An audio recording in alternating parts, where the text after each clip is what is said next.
Here's why this sort of response is really inappropriate in academic discourse.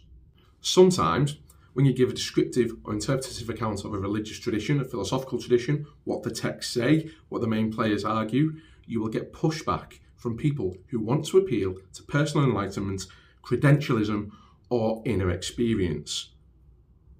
Is this a problem? It's inappropriate, and it's inappropriate not because experience doesn't matter. It does, especially in these sorts of traditions where the focus is on practice towards soteriology, towards salvation. But it's inappropriate because it's a category error. Why is it a category error? Well, academic discourse isn't asking who is enlightened. It doesn't care really about whose experience is deeper.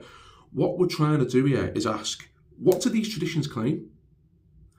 Historically, what have they claimed? How have they claimed it? What do they argue? How do they argue it? In their contexts, how do they relate to the traditions around them? How are they different? What do they share? What have they assimilated? And how they relate in these really important ways, historically, practically, and conceptually. Now, this matters because appealing to personal authority or inner states can't answer those types of questions.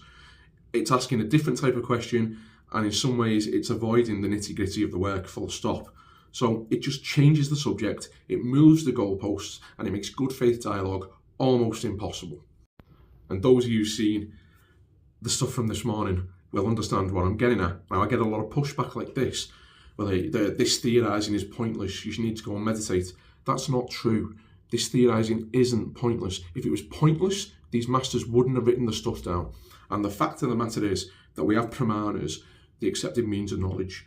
We have things like Shabda, Shruti, and Smriti, okay, to validate the written word, to validate the experience. And the reason for this is because right experience very often relies on right view. Right view is a necessary condition, all right?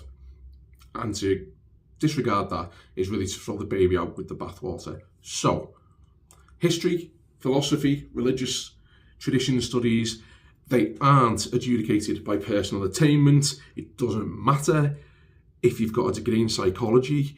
Like, expertise is one thing, but come on. So let's just stick to the facts at hand. We'll talk about the data. We'll talk about the traditions themselves. We don't care about inner states.